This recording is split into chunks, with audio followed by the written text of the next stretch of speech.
నేను వసుధా మంత్రాన్ని ఇస్తాను. ఈ వసుధా మంత్రం ఓర్పిస్తుంది, భూమికి సంబంధించినటువంటి శుభాలు ఇస్తుంది, మీకు స్వగృహాన్ని ఇస్తుంది, పొలాలను ఇస్తుంది, గుడులను రక్షిస్తుంది. దానికోసమే వేదవ్యాసుల వారు శ్రీమద్ దేవి భాగవతం 9వ స్కంధంలోను, బ్రహ్మవైవర్త పురాణంలోని గోలోక ఖండంలోని ఈ అపూర్వమైన మంత్రాన్ని, ఏది వసుధా మంత్రాన్ని ఇచ్చాడు.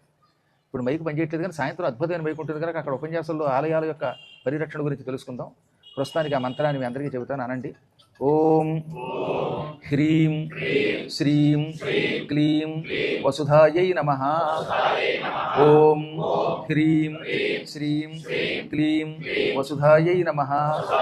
ఓం హ్రీం శ్రీం క్లీం వసుధాయై నమః.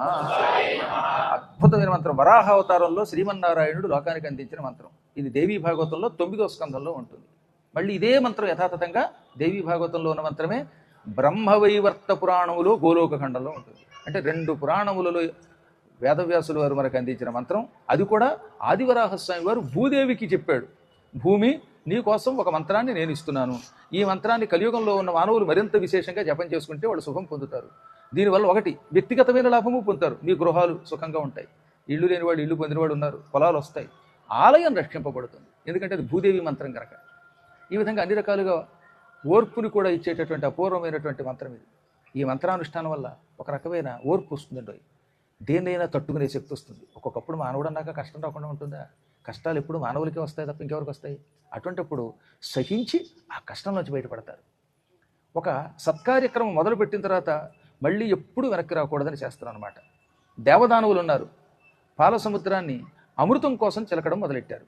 కానీ వాళ్ళకి ముందు అందులోంచి ఏమొచ్చింది? భయంకరమైన కాలకోటం వచ్చింది. వెర్రచిరే ఘోర కాకోల విషము చేత తనిసిరే వెల్పులొదధి రత్నముల చేత.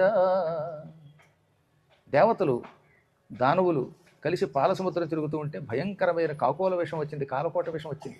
భయపడలేదు. ఇక ఆ తర్వాత అందులోంచి రకరకాలైనటువంటి రత్నాలు వచ్చాయి. చింతామణి వచ్చింది, కామధేను వచ్చింది, కల్పవృక్షం వచ్చింది, ఎన్నెన్నో ఆనందాన్ని కలిగించేటటువంటి సంపదలు ఇచ్చేటటువంటి వస్తువులు వచ్చాయి. అవి వచ్చినప్పటికీ వాళ్ళ అమ్మాయి మనకేవో వచ్చాయని వెనక్కి వెళ్ళిపోలేదండి.